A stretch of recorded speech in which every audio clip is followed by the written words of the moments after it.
mukadimahnya. Insyaallah lain waktu kita ketemu kembali.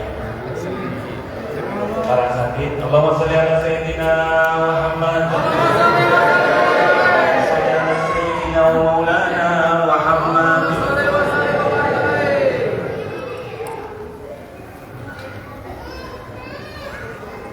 Ustaz udah angkat hal yang tafadhal masyhur. Ya Nabi salam alaika,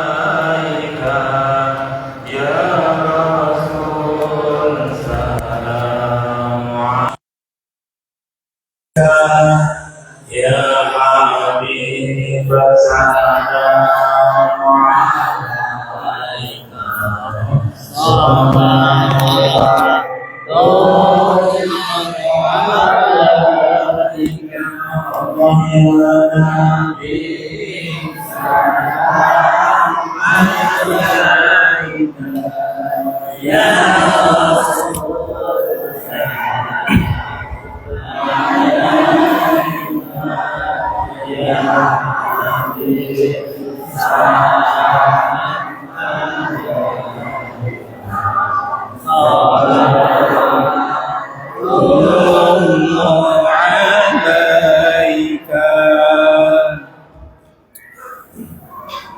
pergi ke ATM tarik tunai.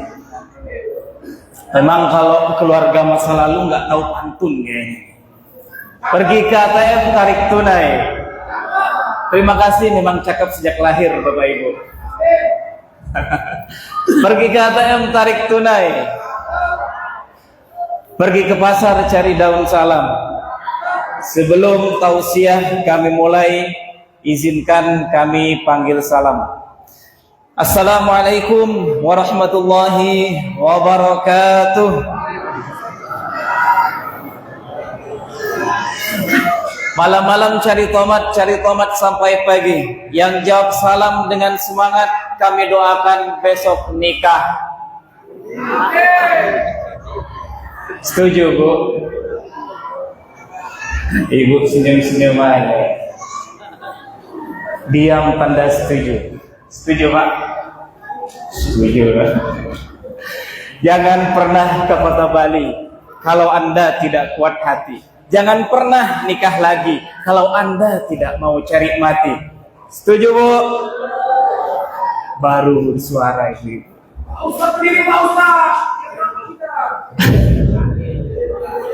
Baik. Saya termasuk Ustaz sesuai dengan pesanan. Saya suruh berdiri ya. Kayaknya di sini suka yang berdiri semua ya. Alhamdulillah. Alhamdulillah. Alhamdulillahirabbil alamin. Wa bihi nasta'inu ala umurid dunya waddin. Asyhadu an la ilaha illallah wahdahu la syarika lah. Wa asyhadu anna Muhammadan abduhu wa rasuluhu la nabiyya ba'da. Allahumma shalli ala sayyidina Muhammad wa ala ali sayyidina wa maulana Muhammad. Faqala rabbi shrah li sadri wa yassir li amri wahlul 'uqdatam min lisani yafqahu qawli, amma ba'du. Hadratal muhtaramin, para alim, para ulama, para habaib, para tokoh agama, tokoh masyarakat, wabil khusus para kiai lembaga dakwah Nahdlatul Ulama Kota Balikpapan, wabil khusus ketua takmir Masjid Jamiatul Islam beserta seluruh pengurusnya. Saya tidak sebutkan segenap karena khawatir jumlah pengurusnya 21, itu ganjil. Wabil khusus kepada seluruh jamaah Masjid Jamiatul Islam dan seluruh masyarakat sekitar, baik yang mendengarkan dari rumah, dari tempat tongkrongan, maupun dari mana saja yang mendengar suara kami. Yang kecil tak disebut nama, yang besar tak disebut gelar. Insya Allah semua yang hadir tempat ini dan semua yang mendengarkan tausiah ini insya Allah masuk surga. Yang kagak amin kayaknya mau masuk rumah doang nih kayaknya. Iya kan? Masuk rumah kan? Insya Allah semuanya masuk surga. Amin. Masuk surga bersama sandal-sandalnya. Masuk surga bersama peci-pecinya, bersama sarung-sarungnya. Ustaz, kita yang perempuan gimana? Bersama kerudung-kerudungnya. Amin, amin yang perempuan, Pak. Baik yang kerudungnya merek Zoya, Elzapah. Ustaz tahu aja, iya saya punya bini, tahu juga. Insya Allah semuanya dimuliakan Allah Subhanahu wa Ta'ala. Amin ya rabbal alamin. Mohon izin Bapak Ibu supaya saya tidak menggulimi panjenengan dan seluruh hadirin di tempat ini. Saya ingin memastikan ceramah kami kira-kira Ibu dulu. Ibu suka ceramah kami yang panjang atau yang pendek? Panjang, Bu. Wow, ternyata Ibu suka yang panjang. Ceramah Pak ya. Bapak-bapak suka yang lama atau sebentar? Sama, lama, panjang, lama lagi. Luar biasa. Ini baru kali ini di Masjid Jamiatul Islam. Sukanya yang panjang dan lama. Kayaknya sampai jam 12 sepakat? Setuju? Jam 12 Bapak Ibu. Kami jam 11 pulang.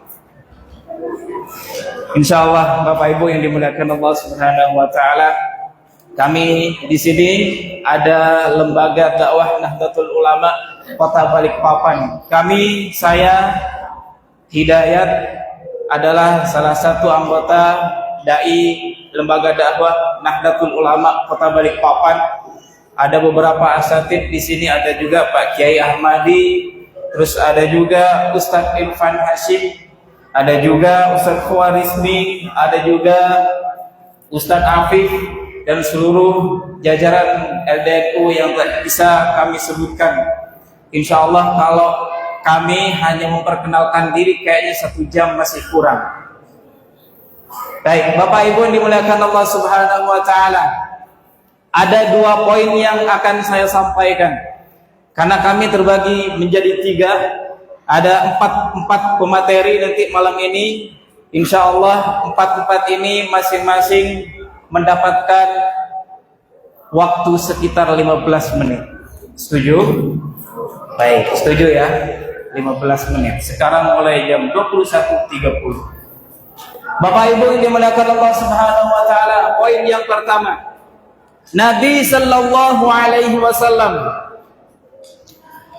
setelah hijrah ke Madinah 622 Masehi, selama beliau menjabat sebagai seorang presiden, 10 tahun beliau menjabat sampai beliau meninggal, tidak ada yang namanya kalender Hijriah. Nabi sallallahu alaihi wasallam meninggal 632 Masehi, digantikan oleh Sayyidina Abu Bakar As-Siddiq selama 2 tahun. Tidak ada yang namanya kalender Hijriah. Kemudian diganti dengan Amirul Mukminin, Khalifah yang kedua Umar bin Khattab radhiyallahu anhu. Selama dia menjabat kurang lebih 5 tahun, ada gubernur, salah satu gubernur di masa itu namanya Abu Musa Al-Asy'ari. Siapa Pak? Abu Musa Al-Asy'ari. Beliau adalah seorang gubernur. Presidennya adalah Khalifah Umar bin Khattab.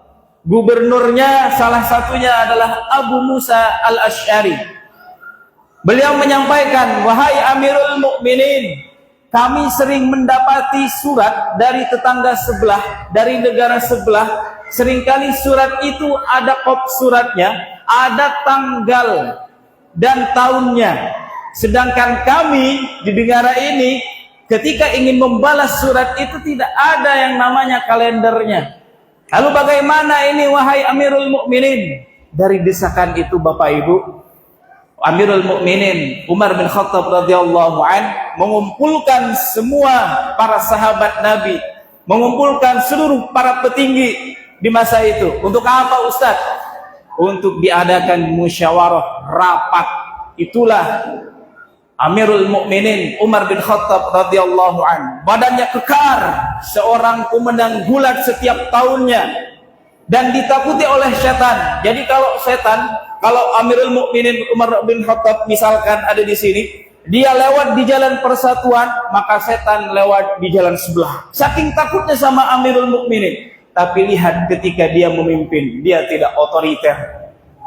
Apa yang menjadi kebijakannya pasti dilalui dengan musyawarah terlebih dahulu. Beda dengan negara sebelah, tiba-tiba naikin BBM tengah malam, tiba-tiba naik. Ups, kok ke situ arahnya? Bapak Ibu yang dimuliakan Allah Subhanahu wa taala, dikumpulkan para petinggi negara di waktu itu. Lalu ditanya oleh Amirul Mukminin, kita sedang didesak oleh Abu Musa al-Asy'ari untuk menetapkan kalender hijrah. Lalu pendapat yang pertama, kalau begitu Umar bin Khattab, kalau begitu kita mulai kalender hijrah ini dari tahun lahirnya Nabi sallallahu alaihi wasallam. Dari awal kelahiran Nabi sallallahu alaihi wasallam. Nabi lahir 571 Masehi, bulan Rabiul Awal, tahun gajah. Kemudian pendapat yang pertama ditolak oleh Amirul Mukminin. Kenapa? Kata Umar bin Khattab, tidak bisa. Karena sejak Nabi sallallahu alaihi wasallam dilahirkan sampai beliau menjadi nabi, diangkat menjadi rasul, selama 40 tahun tidak ada perubahan yang lebih bagus di kota Makkah Al-Mukarramah. Pendapat satu ditolak, kemudian muncul pendapat yang kedua. Pendapat yang kedua mengatakan, kalau begitu Umar bin Khattab, bagaimana kalau kita mulai dari waktu diturunkannya wahyu pertama kali kepada Nabi sallallahu alaihi wasallam. Iqra bismi rabbikal ladzi khalaq, khalaqal insana min 'alaq. Kata Amirul Mukminin, kalau begitu tidak bisa.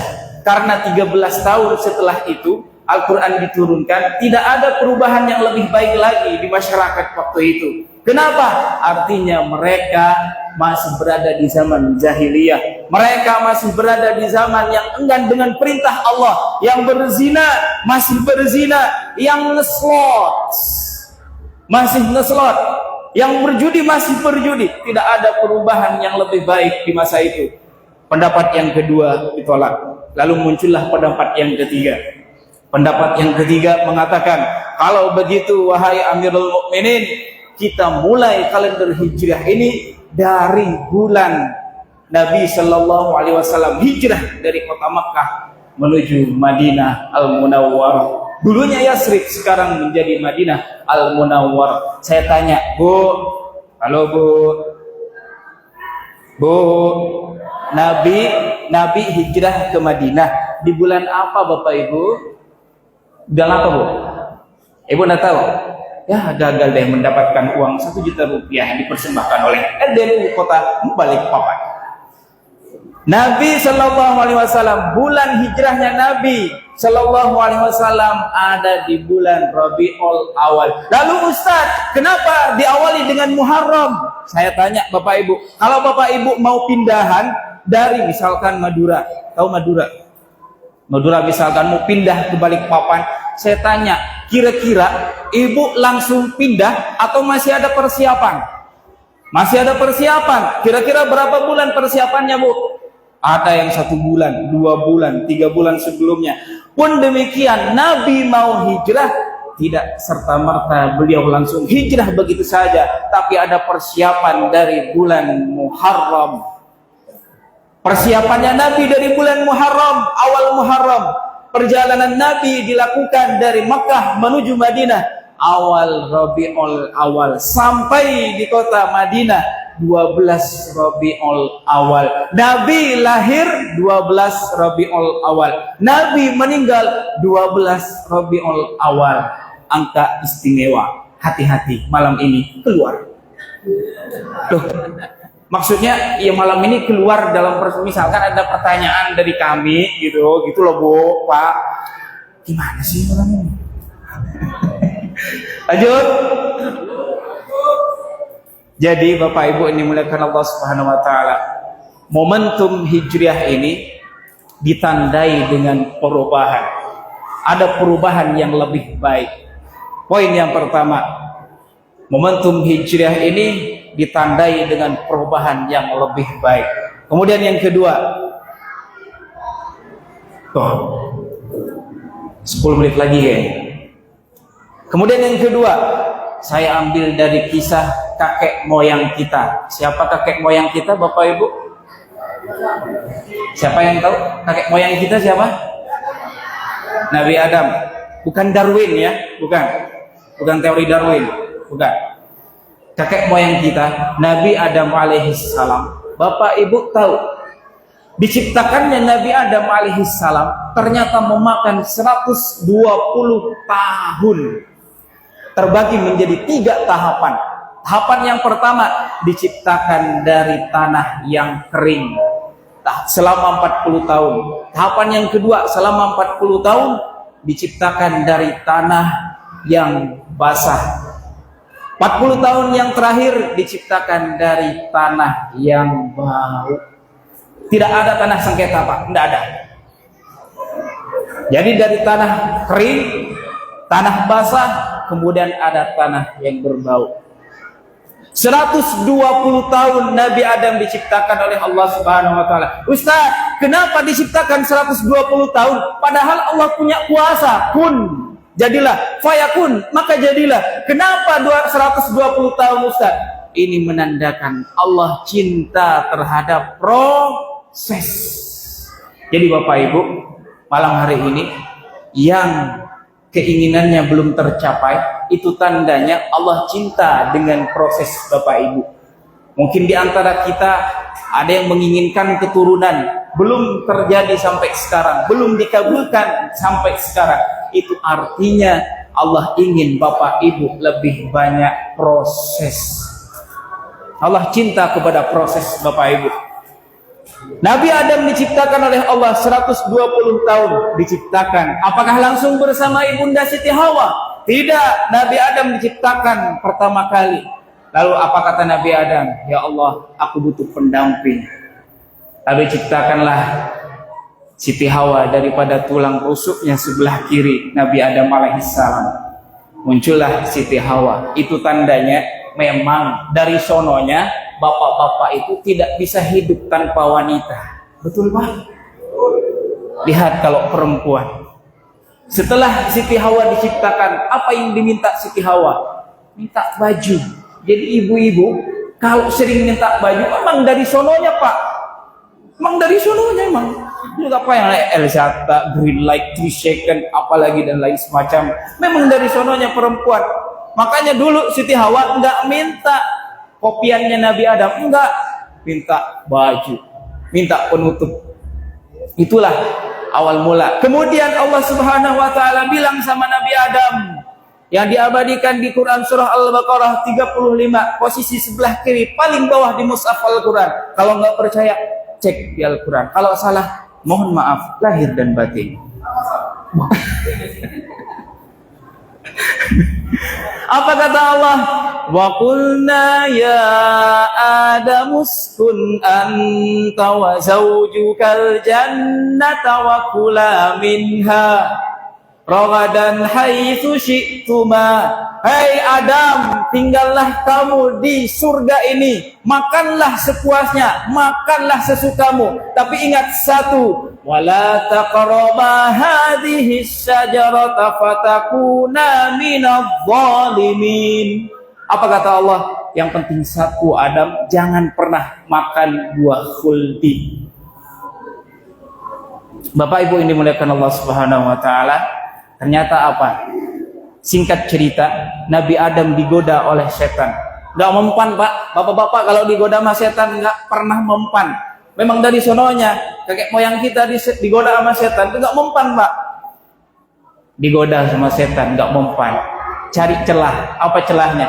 Siti Hawa digoda sama setan. Wah, Kalau bahasa kita sekarang, hawa. Kasih tahu suamimu apa? Itu kalau kau makan buah khuldi sama suamimu, itu bakal kekal di surga. Kau mau enggak? Betul. Iya betul. Akhirnya siapa yang menggoda? Siti Hawa.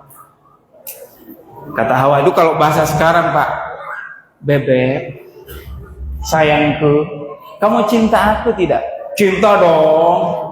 Siapa yang gak cinta dengan perempuan yang paling cantik sesurga? Karena memang waktu itu ada Siti Hawa aja.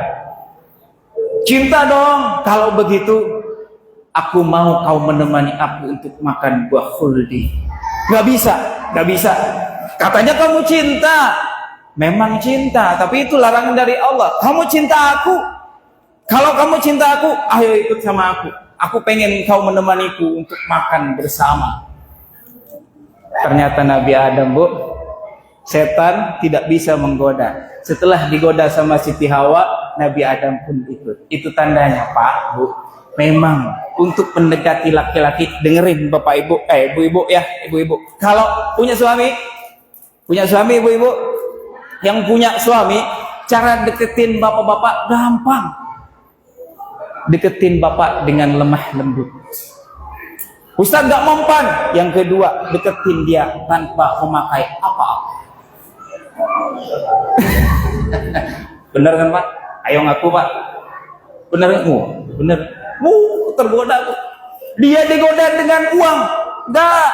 Makanya banyak sekarang, mohon maaf ya. Banyak sekarang bapak-bapak itu yang kerja jadi TKI, istrinya di rumah. Kenapa? Yang penting bulanan lancar. Wanita bisa hidup tanpa laki-laki, tapi laki-laki tidak bisa hidup tanpa wanita.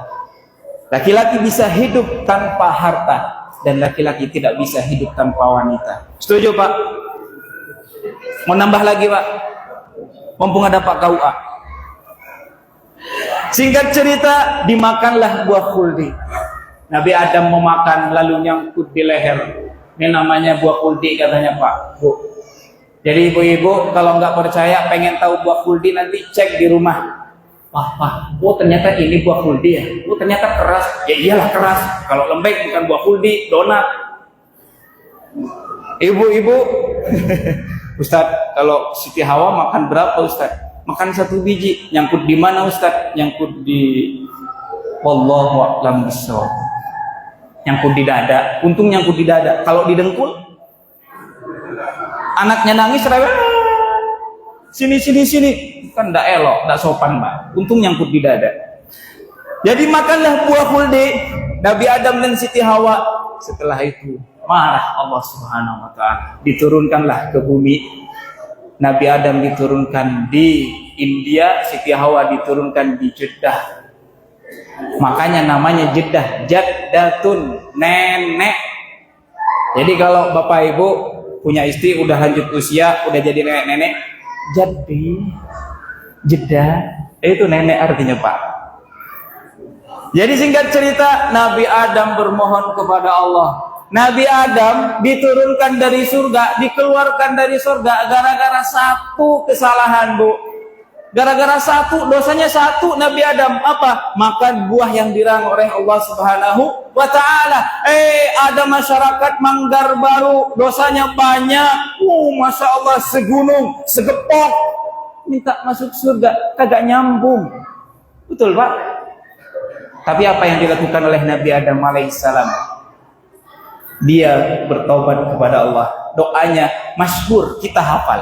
Rabbana zalamna anfusana wa illam taghfir lana wa tarhamna lanakunanna minal khasirin. Dan tahu, Pak, selama 40 tahun Nabi Adam berdoa, baru di Yaumu Asyura, hari ke-10 bulan Muharram, Allah menerima taubatnya Nabi Adam alaihissalam. Poin yang kedua, taubat Nabi Adam diterima di hari ke-10 bulan Asyura atau bulan Muharram.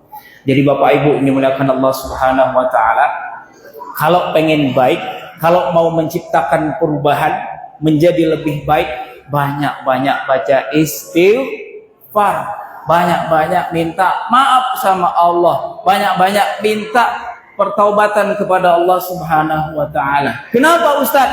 Karena perubahan itu biasa ditandai dengan salah satu doa kita terkabul di hadapan Allah Subhanahu wa taala.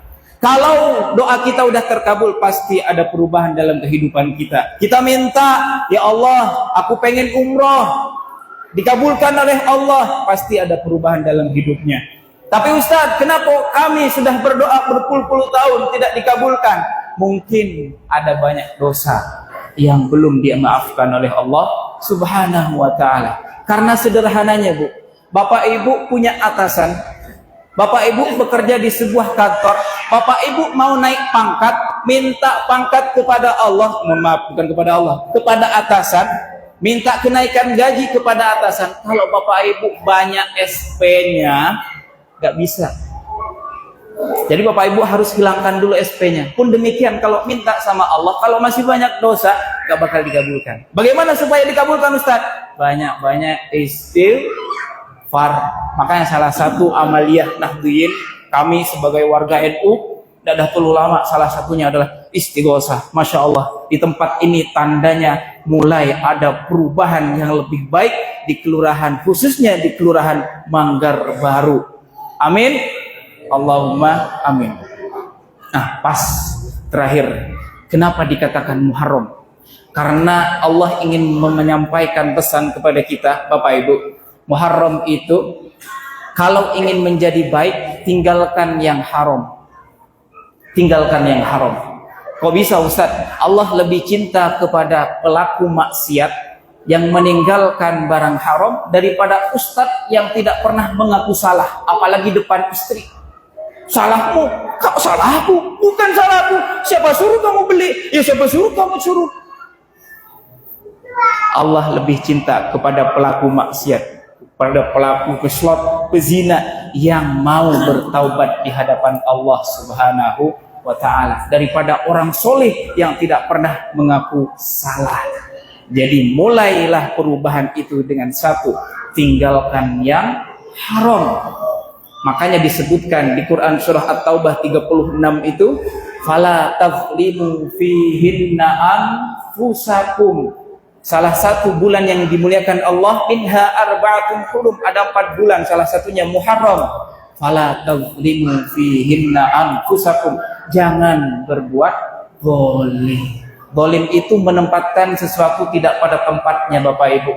Makan boleh, kata Allah silahkan Adam makan, tapi jangan makan satu yang dilarang oleh Allah. Makan buah boleh, tapi makan buah tetangga tidak boleh. Menikah boleh, tapi menikahi janda dengan menjandakan istri yang ada tidak boleh. Lalu bagaimana yang betul Ustaz? Menikahi janda dengan tetap mempertahankan yang ada. Setuju Pak? Sepakat Bu?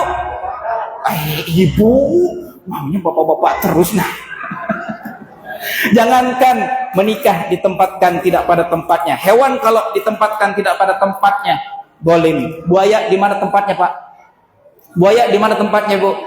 Di air.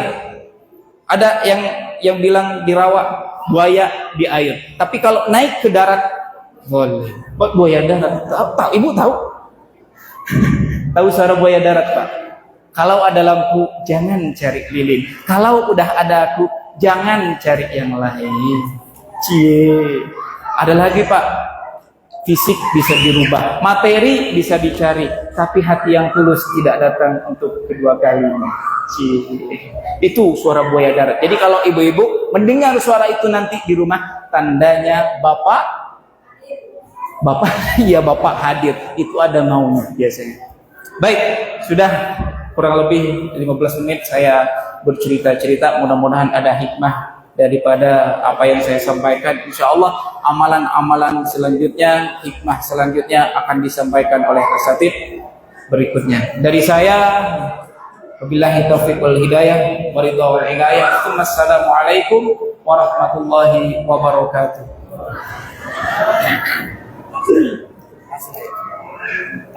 Langsung dapat. Sebelum saya disuruh berdiri, saya berdiri dua. Daripada lagi saya teriak. Karena laki-laki ini memang saya berdiri. Kalau sudah dapat berdiri itu akan Assalamualaikum warahmatullahi wabarakatuh. Alhamdulillah wa sallallahu ala Rasulillah wa ala alihi wa ashabihi wa ba'da. Amma ba'du.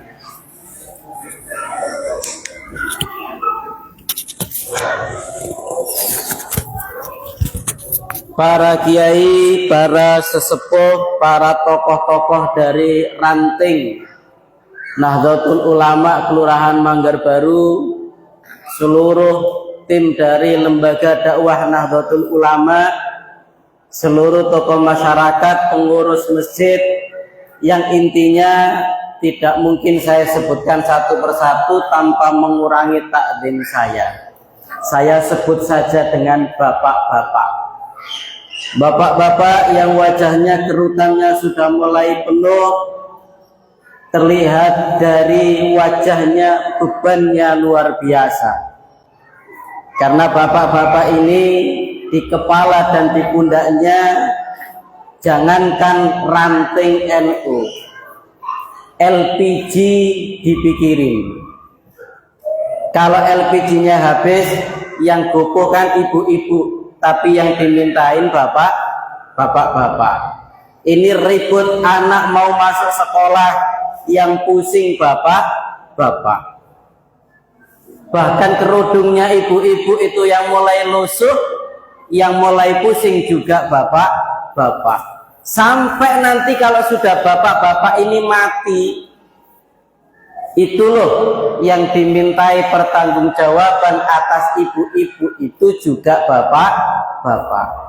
Maka kita doakan bapak-bapak ini senantiasa diberikan kekuatan oleh Allah Subhanahu wa taala. Amin Allahumma amin. Diberikan sehat, diberikan kemudahan dalam mencari nafkah dan rizki, sehingga mampu menghidupi anak keluarganya dengan harta yang halal. Amin Allahumma amin. Ibu-ibu yang di belakang ini makhluk terkuat di bumi, yang kalau ngesen ke kiri berarti belok ke kanan. Ya, tapi ibu-ibu ini diberikan predikat al-mar'atu imadul bilad. Ibu-ibu ini adalah tiangnya negara. Ibu-ibu ini tiangnya rumah tangga. Kalau ibu-ibu tenang, maka rumah tangga juga tenang. Gas penuh, beras ada, daging masih penuh di kulkas, sisa lebaran haji kemarin. Ya kan, masih ada kan ya? Masih banyak masihan ya. Tapi kalau ibu-ibu itu ngomel aja, tenang nggak rumah tangga? Tenang nggak rumah tangga? Tenang nggak bapak-bapak? Ada semua, tapi ibunya ribut melulu, maka insya Allah rumah tangganya tenang. Biar gasnya habis, berasnya habis, uangnya juga habis, tapi kalau ibunya tenang, rumah tangga tenang. Bahkan kalau seandainya bapak-bapaknya ini diem-diem nikah lagi, istrinya tahu, tenang saja, insya Allah rumah tangganya tetap tenang. Setuju bapak ya? Setuju. Kalau nggak percaya tanya konsultan perkawinan, ada ketua KUA di sini. Ya kan? Kalau ada bapak-bapak kok nikah lagi, itu yang nuntut cerai bukan bapaknya, ya kan? Yang nuntut cerai siapa? Ibu-ibunya. Maka kita doakan supaya ibu-ibu ini senantiasa diberikan tenang oleh Allah Subhanahu wa taala. Bapak-bapak juga kasih tenang ibunya, ya, supaya ibunya tenang, ibunya senang. Gimana caranya? Jilbabnya dibelikan, ya, skincare-nya dipenuhi, ya. HP-nya bapak-bapak jangan di password semua. Buka layar password, buka aplikasi password. Gimana ibu-ibu bisa tenang? Ya, ya Bu ya. Ada bapak-bapak di sini yang begitu. Buka layar password, buka aplikasi, password lagi. Ini yang bikin tidak tenang. Makanya rumah tangga itu doanya yang pertama adalah sakinah, yang artinya tenang. Nah, Bapak Ibu yang dimuliakan oleh Allah Subhanahu wa taala, malam ini kita seperti lomba pidato, bergantian. Dari tadi ada ustadz yang tinggi, sekarang ganti saya yang pendek. Dan insya Allah saya tausiahnya juga pendek, karena lebih baik pendek masuk semua daripada panjang masuk ujungnya. Ya Bu ya? Mana yang dipilih? Pendek masuk semua atau panjang masuk ujungnya saja? Ya, enak pendek tapi masuk semua. Dan insya Allah tausiahnya ini pendek, yang penting masuk semua. Rasulullah Shallallahu Alaihi Wasallam menyampaikan, qad istadara zaman kama istadara yauma khalaqallahu as-samawati wal ardh. Sesungguhnya zaman ini berputar, bumi ini berputar, mengelilingi matahari. Putarannya sama persis seperti putaran ketika Allah Subhanahu wa taala menciptakan langit dan bumi.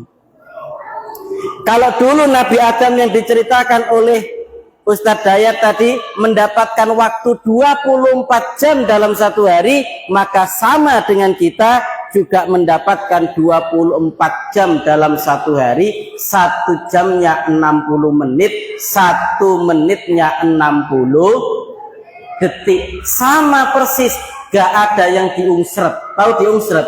Ada orang Jawa gak di sini? Tahu diungsret ya? Diperpendek.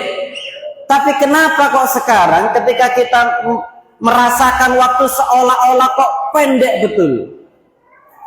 Baru saja melek, sudah malam lagi waktunya tidur. Baru saja zuhur loh sudah asar. Baru saja asar loh wis maghrib. Loh isya. Loh, kan begitu. Kita banyak terkejut dengan cepatnya waktu. Kenapa? Karena yang disibukkan pikiran dan aktivitasnya manusia berbeda dengan kesibukannya manusia-manusia di zaman dulu. Itu yang membuat waktu seolah-olah mungsret, makin pendek, gitu ya. Mungsret itu makin pendek, ya kan ya? Ada yang mungsret makin dawa? Enggak ada. Mungsret pasti makin pendek.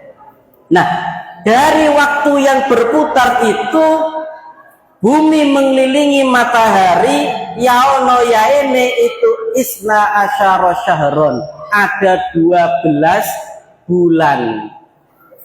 Apa 12 bulan itu? Itu ngecek, saya sengaja ini ngecek. Coba apal korai bulan-bulane wong Islam, bulan-bulannya umat Islam, terutama yang muda-muda. Bulan yang pertama apa? Muharram, hari ini Muharram. Yang kedua apa? Apa? Safar. Terus yang jawab sing tuwek. Yang jawab kan sing tuwek, sing nom-nom. Yang muda-muda nggak jawab. Ada Muharram, Safar, terus Rabiul Awal, terus Rabiul Akhir, Jumadil Awal, Jumadil Akhir, terus Rajab. Oh, nang sabar iki Rajab, Sya'ban, Ramadan, Syawal, Dzulqa'dah, Dzulhijjah. Ini loh bulannya umat Islam. Yang kita hafalkan mung Januari, Februari, Maret, April, Mei, mergo tanggal 1 waktunya gajian, kan gitu. Ini yang perlu juga kita edukasikan, kita didikkan kepada anak-anak kita. Kita itu punya bulan-bulan Islam, ada Muharram, Safar dan seterusnya. Bahkan nek wong Jawa itu ana apa? Sawal, Selo, Sawal, Selo, Besar, Suro, Sapar, Mulut, Bakdo, Lawal, Laki, Recep, Ruah, Poso. Ini bulan-bulan yang mengingatkan kita kepada sebuah tradisi, mengingatkan kita kepada sejarah bahwa dulu Umar bin Khattab itu membuat namanya kalender Hijriyah. Nah, Dari 12 bulan itu ada 4 yang disebut dengan bulan hurum. Bulan-bulan yang hurum. Hurum ini makna pertama adalah hurum itu mulia. Maka di bulan-bulan ini setiap kebaikan dilipat gandakan oleh Allah Subhanahu wa taala, tapi setiap dosa balasannya juga dilipat gandakan oleh Allah Subhanahu wa taala. Ini yang pertama. Nah, kata hurum itu terdiri dari ha ra mim, sama dengan kata-kata haram. Karena di bulan haram ini maknanya juga ada larangan. Apa larangannya? Di bulan-bulan haram dilarang untuk berperang ketika zamannya Rasulullah Shallallahu Alaihi Wasallam. Maka di bulan-bulan haram ini selain perkara-perkara yang mulia, ada juga perkara-perkara yang nggak boleh dilakukan. Apa? Tukaran karo bojomu. Di bulan-bulan Asyura yang seperti ini, bulan Muharram, yang hindari bertengkar dengan musuh dalam selimut. Siapa musuh dalam selimut kita? Istri kita. Saya nggak nyebut istri-istri kita karena live, takutnya istri saya nonton. Ya, istri kita itu jangan bertengkar. Kalau dulu zamannya perang, jangan berperang. Untuk kita yang pribadi, maka hindari jangan sampai bertengkar. Supaya tidak bertengkar, dalam kitab Irsyadul Ibad itu ada satu bab, yaitu babnya menahan amarah. Di situ dikatakan bahwasannya cintanya Allah Subhanahu wa taala itu kepada orang yang dibuat marah, dibuat jengkel, entah sama suaminya, entah sama istrinya, tapi kemudian dia tahan, tidak diluapkan, ditahan, maka dia mendapatkan cinta dari Allah Subhanahu wa taala. Bahkan kata Imam Al-Ghazali, salah satu amalannya para wali itu adalah tahan omelannya istri. Sekali lagi, kata Imam Al-Ghazali, salah satu amalannya wali itu adalah tahan omelannya istri. Jadi kalau di rumah, ibu itu punya yang namanya pendekatan, yang namanya repetition, suka ngulang-ngulang. Bahasa sederhananya suka cerewet.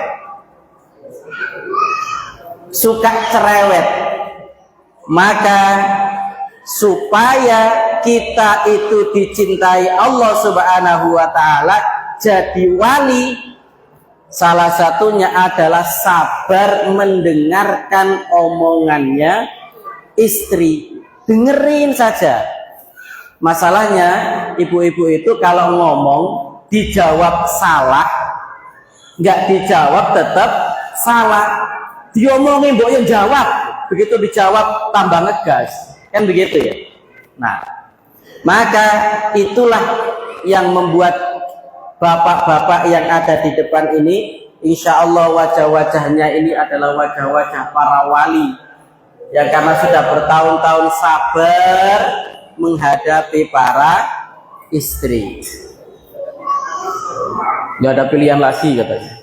Nah, bapak-bapak yang dimuliakan oleh Allah Subhanahu wa taala dan ibu-ibu yang dicintai oleh Allah Subhanahu wa taala, ada amalan-amalan di dalam bulan Muharram ini yang itu bisa membawa kita mendapatkan kemuliaan di sisi Allah Subhanahu wa taala. Kalau tadi Pak Yai Ahmadi sudah mengawali, semoga yang tahun ini rezekinya seret, nanti diberikan kelapangan oleh Allah Subhanahu wa taala. Amin Allahumma. Yang pengen siapa? Angkat tangan. Yang pengen tahun ini rezekinya diluaskan oleh Allah Subhanahu wa taala sepanjang tahun. Gak ada yang pengen ini. Tenan ini gak ada yang pengen. Gak ada yang pengen. Pengen Pak? Oke. Ada hadis dari riwayat Imam Baihaqi, barang siapa yang melapangkan rizki keluarganya di bulan Muharram, maka dia akan dilapangkan rizkinya sepanjang tahun. Bu, ini hadis senangannya ibu-ibu, dengarkan baik-baik. Kalau kepingin suaminya rezekinya dimudahkan oleh Allah Subhanahu wa Ta'ala, banyak mengalir deras, maka amalannya adalah ngasih belanja lebih ke ibu-ibu yang biasanya jatahnya 100.000 kasih 200.000, yang biasanya makannya pecel lele ajak sana ke Torani, ajak sana ke Bukhuri, ajak sana ke restoran-restoran. Kenapa? Menyenangkan ya anak dan istri. Ini akan menjadi penyebab rizki kita diluaskan oleh Allah Subhanahu wa Ta'ala nanti sepanjang tahun. Sepanjang tahun. Jadi kalau kita itu ingin mendapatkan kemuliaan dan sedekah itu ternyata nggak jauh-jauh, cukup baik sama anak istri, memberikan rizki untuk anak dan istri, itu sudah menjadi sedekah dan sebabnya kelapangan rizki kita di hadapan Allah Subhanahu wa Ta'ala. Bahkan ada hadis dalam kitab Nasaihul Ibad, apa yang kamu makan, yang kita makan itu loh, kita dapat duit, belanja, kita makan sendiri, itu loh sedekah. Apa yang kita berikan untuk anak dan istri kita yang di belakang itu juga sedekah. Maka untuk sedekah itu ketika rezeki kita ini adalah orang yang pas-pasan, cukuplah memberikan kelapangan rezeki kepada anak dan istri kita, itu cukup menjadi nilai sedekah di sisi Allah Subhanahu wa Ta'ala. Ini yang pertama. Yang kedua, amalan yang utama di bulan Muharram ini adalah menyantuni anak-anak yatim. Pulang dari pengajian ini masih Muharramnya kan masih lama. Muharram ini bagian dari hari rayanya anak yatim. Tanya ke Ustadz Ahmadi, minta tolong daftar janda di wilayah Manggar Baru. Loh kok daftar janda? Daftar janda anaknya kan yatim, yatim. Cuman biasanya ada yang modus. Ustaz, kalau diberikan ke anaknya takut nanti nggak bisa ngatur, dibelanjakan yang macam-macam. Jadi tak datengin ibunya saja, tak kasih ibunya, gitu ya. Modus itu, modus yang kata tadi Ustaz Hayat itu. Nah, dan di bulan Muharram ini, hadirin yang dimuliakan oleh Allah Subhanahu wa Ta'ala, adalah tempat-tempat Allah Subhanahu wa Ta'ala memberikan anugerah kepada para nabi-nabinya. Kalau tadi Ustaz Dayat sudah menyampaikan bahwasannya Adam itu ketika wiritannya adalah Rabbana dzalamna anfusana wa illam taghfir lana lanakunanna minal khosirin, tadi itu diampuninya di bulan Muharram. Nabi Ayub ketika ia ditelan oleh ikan paus itu juga dikeluarkan dari perut ikan juga di bulan Muharram. Nabi Sulaiman itu diberikan kekayaan yang melimpah, dia dijadikan raja juga ketika bulan Muharram. Nabi Musa ia lolos dari kejarannya Fir'aun itu juga bulan Muharram. Bahkan Rasulullah Shallallahu Alaihi Wasallam itu hijrah yang menjadi titik kemenangannya umat Islam ketika itu juga di bulan Muharram. Makanya Muharram dijadikan titik awal kalender Hijriyah. Pertanyaannya, ketika seandainya Rasulullah Shallallahu Alaihi Wasallam itu tidak hijrah, kira-kira Islam menang nggak? Kira-kira Islam menang nggak? kalau seandainya Nabi Muhammad itu tetap saja berada di Mekah, nggak hijrah, kira-kira Nabi Muhammad dengan para sahabat itu bisa menaklukkan kota Mekah nggak? Bisa nggak? Ini jadi orang uangnya poros ini. Ditanya kok nggak ada jawab belas sih. Bisa nggak kira-kira? Bisa, mudah. Allah itu kun fayakun. Ketika Allah mentakdirkan menang walaupun tanpa hijrah, tanpa harus ke Madinah, menang di Mekah itu mudah. Tapi di bulan Muharram inilah kita mendapatkan yang namanya syariat hijrah. Ini yang ada di depan kita ini kan orang-orang yang nggak payu di kampungnya. Ini banyak yang nggak payu di kampungnya. Di kampungnya ngalim-ngalim, ilmunya ya banyak, tapi ngomong di kampungnya nggak didengerin orang. Ya, ada yang punya tenaga, punya skill, tapi ya nggak ada yang nyuruh kerja. Sudah lari sana sini ngelamar kerjaan, ya nggak dapat kerja. Akhirnya hijrah, pergi ke Balikpapan. Di Balikpapan yang dulunya omongannya nggak didengarkan orang, di sini iya manggut-manggut orang diomongin sama Ya Ahmadi, sama Ustadz Irfan. Ustadz Irfan ini orang Bandung, ya, orang Bandung. Ini saudaranya Kang Deddy Mulyadi. Di kampungnya bukan siapa-siapa dulu, tapi begitu di Balikpapan, menjadi terkenal. Pulang ke kampungnya orang hormat semua. Masya Allah, Kiai Irfan. Loh, kok tahu kalau Kiai? Iya, sering ngaji di Simbaki, ada YouTube-nya, ada Facebook-nya. Yang belum mengikuti silakan dicari Simbaki gitu di YouTube-nya. Nah, di situ klik, tonton, ya, subscribe, apalagi like, subscribe dan bagikan. Di situ kita biasanya live ngaji Irsyadul Ibad, ngaji Ihya Ulumuddin. Ya, jadi walaupun tempatnya ada di Manggar, bisa ngaji nonton kiai-kiai ini membacakan kitab. Sudah kayaknya habis waktu saya. Nah, maka jamaah yang dimuliakan oleh Allah Subhanahu wa taala, mari kita jadikan Ramadan kita jadikan Muharram ini sebagai sebuah titik di mana kita menguatkan doa dan ikhtiar kita, semoga Allah Subhanahu wa taala mengabulkan dan mengubah nasib kita. Caranya, syariatnya adalah hijrah. Kalau sekarang hijrah tempatnya sudah, maka hijrahlah dari yang biasanya males bangunnya siang, coba jadi yang lebih giat bangunnya lebih pagi. Yang hari-hari scroll HP TikTokan, ganti Al-Qur'annya dibaca, wiridnya dibaca, sehingga kemudian Allah turunkan anugerah sebagaimana Allah menurunkan anugerah kepada para nabinya. Yang berikutnya materinya adalah apa hikmah yang bisa kita petik dari momentum Muharram ini. Akan dilanjutkan oleh Pak Ustadz Khawarizmi. Beliau ini adalah saudara kami yang alim. Semoga kita bisa mendapatkan ilmu dan hikmah dari beliau.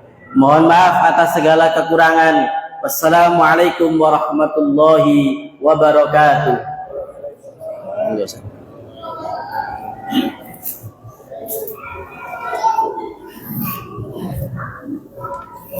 Assalamualaikum. Waalaikumsalam.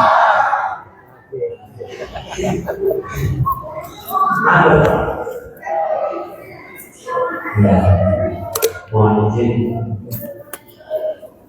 saya mau menyampaikan apa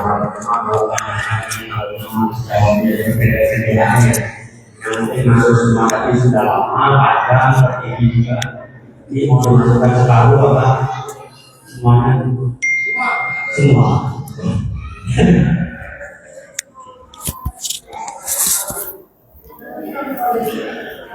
Hamdan wa syukran ala jami'in amrillah. Alhamdulillah.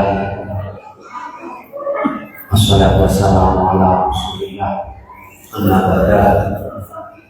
Hadratul mukarram, hadirin fadil, para kiai, para sesepuh yang hadir tanpa mengurangi rasa hormat kepada beliau-beliau semua, Bapak Ibu, adik-adik yang dirahmati Allah Subhanahu wa taala. Tadi disampaikan bahwa saya hanya disuruh menyampaikan hikmah. Karena ini perintah, saya sampaikan semampunya. Jadi hikmah memperingati Muharram, 10 Muharram ya, Asyura. Sebenarnya keduanya yang namanya hikmah itu kan kebaikan yang kita dapat setelah melakukan sesuatu. Tidak hanya sesuatu yang baik saja, sesuatu yang buruk itu bisa menimbulkan hikmah. Jadi hikmah itu adalah kebaikan atau dampak baik yang muncul setelah sesuatu dilakukan. Jadi hikmahnya memperingati Muharram ini apa? Sampean ngumpul, sederhananya, sampean ngumpul di sini ini mau dapat apa? Hikmahnya nanti apa? Itu loh. Yang jelas paling enggak minimal daripada nganggur di rumah atau daripada karto-kartundung, tanya bapak-bapak Madura, daripada ribut di rumah sama keluarga, sumpah di rumah sama keluarga, sampai yang duduk di sini ini sudah mendapatkan hikmah, jeda daripada kesumpekan di rumah mikir kebutuhan, mikir apalagi sudah tidak teguran sama istrinya, datang aja ke masjid daripada ribut-ribut di rumah, dapat pahala satu, dapat kotak iya, dapat minum iya, syukur-syukur kalau dapat kebaikan, pahala dan sebagainya. Penting bongkar kotoran bumbung, datang ke masjid. Yakni menyibukkan diri dengan kebaikan daripada nganggur. Kadang kita tidak bisa menolak maksiat, tapi kita bisa menyibukkan diri kita dengan kebaikan sehingga kemaksiatan ini akan terjauhkan. Kita kadang ya maaf-maaf di rumah, kadang gibah lah, menggunjing atau apa, atau mungkin nonton-nonton yang nggak baik atau apa, daripada scroll-scroll TikTok dan yang sebagainya. Datang ke masjid kan paling enggak sampean jeda untuk melakukan scroll-scroll TikTok yang gambar joget-joget itu ya. Iya mas? Mas, iya enggak? Jadi karena apa? Inna syababa wal faragha wal fitah mufsidatun lil mar'i ayyama fasadah. Jadi orang nganggur itu, tidak ada kesibukan itu akan mengajak seseorang jatuh pada kerusakan. Jadi apalagi anak muda. Kalau orang sudah tua, nganggur paling diem-diem gini Pak. Tapi kalau anak muda bisa kemana-mana, bisa main HP, bisa main segala macam. Tapi kalau orang tua mungkin masih mending di rumah, sudah capek, diem gitu aja, nunggu mati. Jadi itu yang pertama, paling tidak nambah kesibukan kita melakukan kebaikan dengan duduk seperti ini saja. Jangan dikira duduk seperti ini saja tidak dapat pahala besar. Itu dikatakan duduk seperti ini pahalanya melebihi sholat 1000 rakaat. Sholat 1000 rakaat, puasa ribuan tahun. Bagaimana yang disampaikan dalam taklim dan sebagainya. Dalam fadilah mencari ilmu. Duduk gini aja loh, pahalanya sudah sekian banyak. Belum lagi dosa yang dihapuskan. Itu malaikat itu mendoakan orang yang duduk dalam zikir majelis ilmu supaya dosanya diampuni, tidak hanya malaikat saja, seluruh penduduk yang ada di laut, seluruh makhluk Allah yang ada di laut itu mendoakan supaya dosanya diampuni. Jadi sampai pulang dari sini itu sepede aja, pulang PD. Kamu pulang perintah-perintah kayak orang nggak punya dosa, habis tadi di masjid. Kan itu so, habis lah kentean lah. Jadi satu, menyibukkan diri dengan kebaikan, kedua, mendapatkan pahala yang besar tadi, dan pulang diampuni dosa-dosanya oleh Allah Subhanahu wa Ta'ala. Tapi diniati Pak, kalau nggak diniati sampai yang penting datang pergi ke sini karena takut ribut di rumah, ya dapatnya cuma itu, pulang nanti pusing lagi. Jadi duduk ini kita niatkan betul-betul kita mencari pahala dari Allah Subhanahu wa Ta'ala, mencari keridhaan dan mencari hikmah-hikmah yang ada dari majelis kita. Yang kedua, jadi Muharram 10 Asyura itu mengajarkan kita pentingnya kesabaran dan keteguhan iman dalam menghadapi ujian juga. Karena di dalam Muharram, dalam Asyura 10 Asyura itu ada banyak kejadian-kejadian sebelumnya yang mungkin diceritakan sebelum-sebelumnya dari tahun-tahun ke masa-masa itu kan diceritakan sama Ustaz-Ustaz bahwa ujian Nabi Musa di menghadapi Fir'aun, ujiannya Nabi Nuh menghadapi kaumnya, kemudian ujiannya Nabi Adam dan banyak nabi-nabi yang lain yang terjadi pada bulan-bulan Muharram, yang kemudian mendapatkan keberhasilan, mendapatkan buah manisnya di 10 Asyura. Jadi bahwa kita perlu menapaki meniru, meneladani nabi-nabi kita terdahulu agar mendapatkan ibroh, sehingga kita bisa bersabar menghadapi ujian. Karena memang ujian itu sudah semestinya bagi manusia, semestinya bagi orang yang mau diangkat derajatnya. Kira-kira kalau orang pinter itu kan kalau ditanya, kamu mau enggak ijazah S1? Kira-kira itu ujiannya seperti apa? Kan gitu. Jadi mau dapat predikat S1 itu kan mau diuji dulu kan gitu. Tapi kalau orang yang enggak pinter, kamu mau ijazah S1 kayak gitu, itu bayarnya berapa? Ya, itu bedanya orang pinter sama orang yang enggak. Jadi kalau ditanya itu ada yang mau diuji, ada yang mau bayar ijazahnya. Yeah. Kemudian Asyura menanamkan rasa empati dan kepedulian sosial, bahwa kita tadi disampaikan di bulan Asyura itu kita disunahkan untuk bersedekah kepada anak yatim dan sebagainya. Tadi saya diceritain sama teman saya di Bojonegoro, ada orang Madura itu Pak, kalau dia buka usaha di suatu tempat itu langsung anak yatim sama janda-janda orang tidak mampu itu langsung didata. Didata ada berapa nanti per bulan dijatah. Itu ya mungkin barangkali bisa saya contoh. Ya mungkin di sini ada anak yatim yang mau saya jatah umpamanya. Ada, Ustaz. Di sini ada anak yatimnya juga, Pak Pengurus. Ada ya? Ya barangkali ada yang mau dititipkan di pesantren, nggak ada biaya, nanti kami bantu.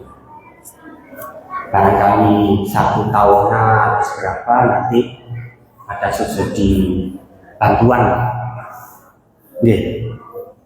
Nanti disampaikan saja per tahun kira-kira 10 juta nanti disampaikan.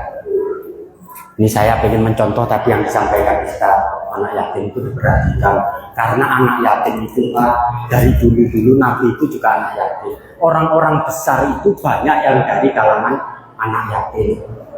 Imam Syafi'i juga anak yatim, Imam Al-Ghazali juga anak yatim. Banyak anak yatim itu yang menjadi orang besar.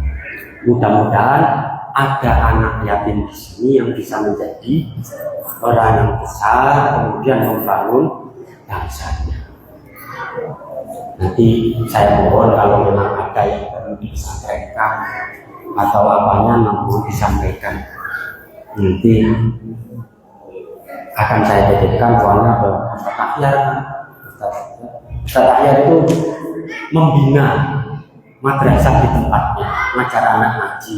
Juga beliau kepala madrasah NU di Balikpapan. Jadi kalau sampai punya anak atau punya anak yatim yang kurang mampu, bisa disampaikan ke Ustaz Ahyar ya Ustaz. Nanti masalah biayanya insya Allah kami usahakan.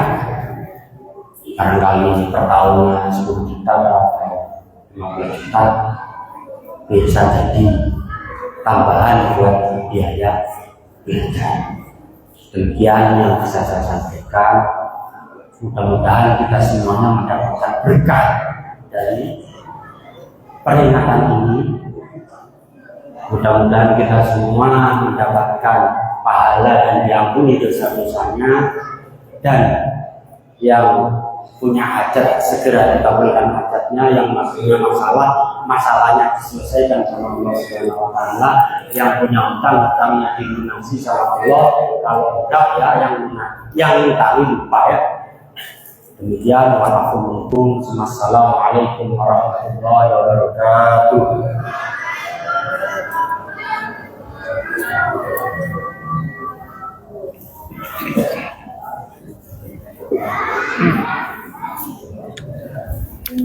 Bismillahirrahmanirrahim. Assalamualaikum warahmatullahi wabarakatuh. Alhamdulillahirabbil alamin. Wassalatu wassalamu ala asyrafil anbiya'i wal mursalin. Sayyidina wa habibina wa syafi'ina wa qurrati a'yunina wa maulana Muhammad wa ala alihi wa ashabihi ajma'in. Amma ba'du.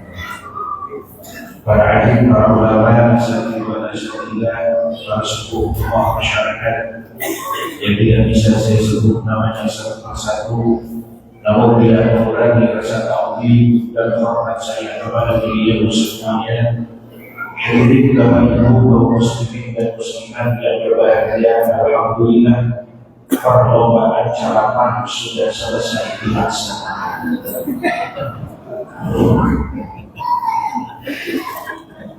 Ini saya bagian akhir lompatnya enak, karena pasti dalam hatinya ini sudah berkecamuk. Tapi jangan salahin saya dong, kan yang salah bertiga mereka ini ya. Suruh siapa nggak konsisten sama waktunya? Katanya 15, mana 15? Dan itu banyak syarat muslimin rahimahullah, tadi kita sudah dengarkan para guru-guru kita berbicara tentang Muharram, latar belakangnya, sejarahnya, keutamaan dan amalannya, serta hal-hal yang berkenaan dengan Muharram itu sendiri. Ada hal yang membahagiakan, tapi ada satu hal yang kita nggak boleh pakai, bahwa di bulan Muharram selain ada kejadian yang membahagiakan, tapi ada juga kejadian yang memilukan. Apa kejadian tersebut? Satu peristiwa yang dikenal dengan nama peristiwa Karbala, terbunuhnya Sayyidina Husain, anak daripada Sayyidina Ali, suami daripada Fatimah Zahra, Fatimah binti Rasulullah Sallallahu Alaihi Wasallam. Maka kalau orang dulu orang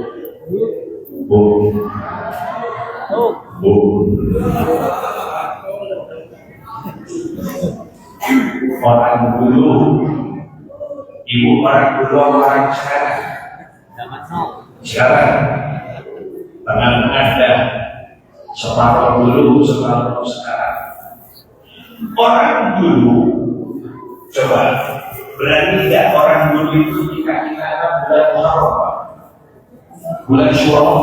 Orang dulu berani tidak dikatakan apa nih? Berani. Bangun rumah di bulan Syuro berani tidak? Enggak.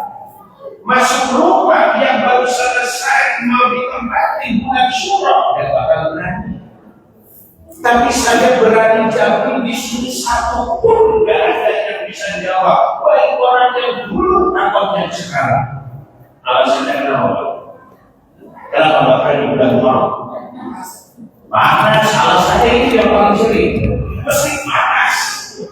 Saya kata heran. Nah kalau bulan Muharramnya pas bertepatan bulannya bulan Januari di Mekah itu lagi dingin. Lagi dingin. Karena kaitannya kenapa orang dulu kok nggak berani melakukan ini semua? Respek sejarah masuknya Islam ke Indonesia. Belum Indonesia, namanya masih Nusantara. Bahasa Sanskerta atau Jawanya Nuswantara, dibawa oleh para kanjeng Sunan turun pertama kali pada abad yang ke-9, tapi saja persebarannya belum terlalu masif. Kemudian abad ke-12 datang lagi, masih sama perkembangannya belum terlalu besar. Kemudian abad ke-14 diawali oleh Maulana Malik Ibrahim. Ada dua ini Maulana Malik Ibrahim. Apa ini? Panjangnya ya, yang panjang lebar katanya. Si heran dua orang tadi, yang pertama urusannya panjang lebar, mau mentok apa enggak gitu ya. Ini susah Pak, kalau ketuanya backgroundnya KUA urusannya beginian terus, jadinya ini repot ini ya. Sampai mana tadi Pak? Maulana Malik Ibrahim. Ada yang di Gresik, ada yang di Pantura itu. Kalau yang di Gresik itu kita kenal dengan sebutan Sunan Gresik. Kalau yang di daerah Pantura ada satu daerah namanya Lasem. Di Lasem itu ada Masjid Agung Lasem, di situ ada makam para ulama yang kemudian cikal bakalnya menjadi guru sekian ulama di tanah Jawa. Termasuk ada Mbah Sambu.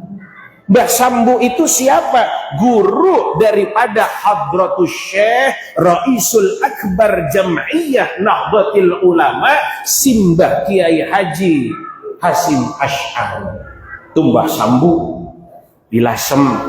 Bapak kalau ke Lasem, hampiri Masjid Agung Lasem, ziarah ke situ, itu ada gurunya Hadratus Syekh Hasim Asy'ari dan juga guru para ulama-ulama di Jawa Tengah wabil khususnya. Nanti jalan 15 menit kita ketemu daerah, di situ ada Pasujudan Sunan Bonang. Hanya Pasujudan, bukan makamnya. Jalan lagi kira-kira 15 menit nanti ada pelang tulisannya Maulana Malik Ibrahim Asmorokondi. Aslinya As-Samarqandi. Cuma karena lisan orang Jawa mau ngomong As-Samarqandi susah, jadinya Asmorokondi. Ya lisannya orang Jawa Pak. Orang Jawa Muharram tidak kenal, kenalnya ya Syuro. Diambil dari kata Asyuro. Cuma mau ngomong Asyuro agak berat lisannya, dah buang aja A-nya, sisa Syuro. Orang dulu nggak kenal bulan Rabiul Awal, kenalnya bulan Mulud. Mau kemana Bu? Muludan. Orang dulu nggak kenal bulan Rajab, kenalnya bulan Rejab. Orang dulu nggak kenal bulan Sya'ban, kenalnya bulan Ruwah. Mau ngomong Sya'ban susah, mau ngomong Ruwah aslinya mah dari kata arwah. Cuma karena mau ngomong arwah juga berat, udahlah biar gampang Ruwah. Kalau di Jakarta Betawi nyebutnya Rowah, beda-beda tipis. Orang dulu nggak berani melakukan itu semua karena Islam yang hadir ke bumi Nusantara dibawa dengan penuh kearifan. Alasannya simpelnya begini, kalau orang Jawa bilang, Pak, hanya sebab ewuh pakai wuh. Sayyidina Husain terbunuh, anak-anaknya banyak yang terbunuh. Kira-kira Nabi walaupun sudah wafat sedih apa tidak? Sedih. Wafatnya Nabi nggak kayak matinya kita. Nabi biarpun wafat sejatinya hidup, jasadnya dijaga oleh Allah, sebagaimana riwayat Aus bin Aus bahwa Allah mengharamkan terhadap bumi dan juga makhluk-makhluk yang di dalamnya untuk memakan jasad para nabi dan utusan Allah Subhanahu wa ta'ala. Kita kalau mati beneran 7 hari ditahlilin perutnya mulai rusak, 40 hari ditahlilin daging-dagingnya sudah mulai hilang, masuk haul 1 tahun paling yang sisa tinggal rambutnya, giginya, kukunya dan juga tulang belulangnya. Karena dari manusia yang tersisa setelah wafatnya, kalau tidak dijaga jasadnya oleh Allah, yang tersisa tinggal 4 tadi, Pak. 1 kukunya, yang kedua giginya, yang ketiga rambutnya, yang keempat tulang belulangnya. Maka kalau ada tindak kejahatan, orang matinya kok dengan keadaan yang tidak normal, sudah sekian tahun dibongkar, itu masih bisa ditelusuri sebabnya apa. Dari mana diambilnya? Dari kukunya bisa, dari rambutnya bisa, dari giginya juga bisa, dari tulang belulangnya juga bisa. Itu kebesaran Allah Subhanahu wa ta'ala. Maka orang-orang dulu, guru-guru kita, ulama-ulama kita ngajarkan, Mbak Yai, saya rencana mau nikahin anak di bulan Syuro, pripun saged napa mboten? Mboten pareng. Geser saja waktunya. Lah pripun mboten pareng nggih? Kenapa enggak pantesnya? Karena bulan Muharram memang bulan yang baik, bulan yang utama, bulan yang mulia. Ada banyak kejadian yang membahagiakan, tapi sayangnya sekaligus ada kejadian yang memilukan justru menimpa kepada Nabi kita Muhammad sallallahu alaihi wasallam.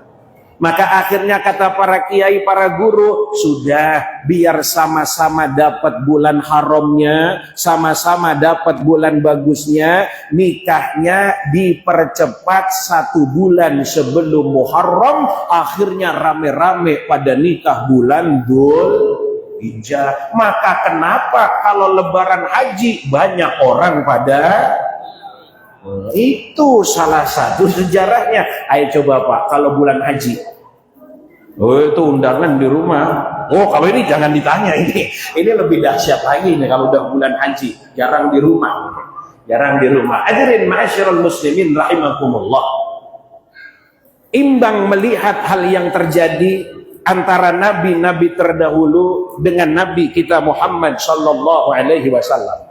Tapi bahwa satu yang perlu diingat, hal yang seperti tadi tidak pernah ada larangan secara mutlaknya dalam agama. Kalau masih tetap mau nikahkan anak bulan Muharram, ya monggo mawon.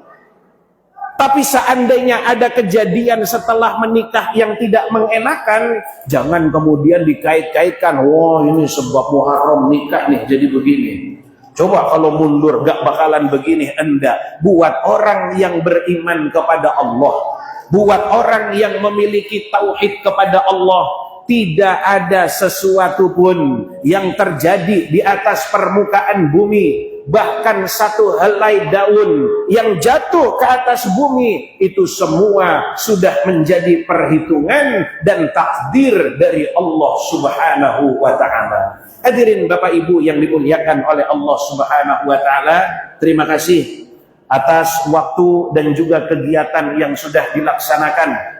Ini sebagai bentuk mengamalkan apa yang diajarkan oleh Nabi kita Muhammad sallallahu alaihi wasallam. Kita bersilaturahim, kita beristighosah, kita bersolawat, kita mendengarkan tausiah-tausiah, untayan-untayan kata dan juga ilmu-ilmu yang telah disampaikan oleh guru-guru kita. Mudah-mudahan semua yang hadir mendapat keberkahan dunia, mendapat keberkahan akhirat, panjang umur, istiqomah dalam ibadah kepada Allah Subhanahu wa taala. Dan jika saatnya kita harus kembali kepada Allah, kita kembali dalam keadaan husnul khatimah, husnul khatimah, husnul khatimah. Wallahul muwaffiq ila aqwamit thoriq. Assalamualaikum warahmatullahi wabarakatuh. Allah.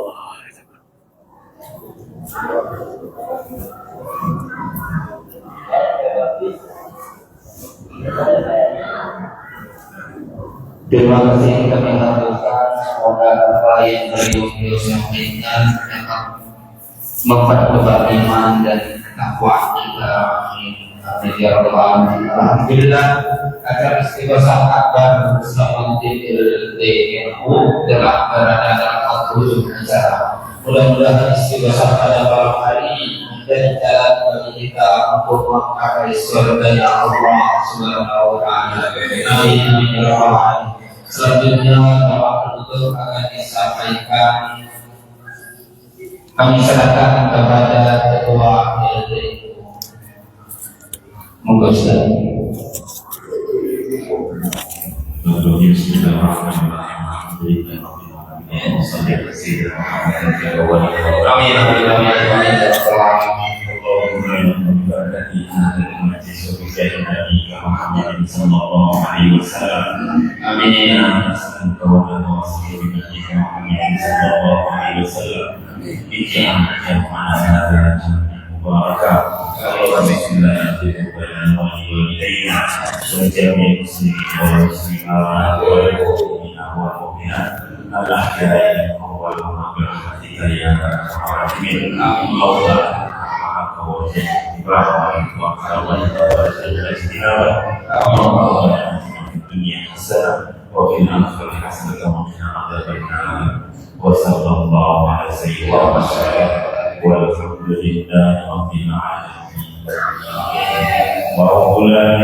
Ya Rabbi bil Mustafa balligh maqasidana waghfir lana ma qadaya wasi'an karami.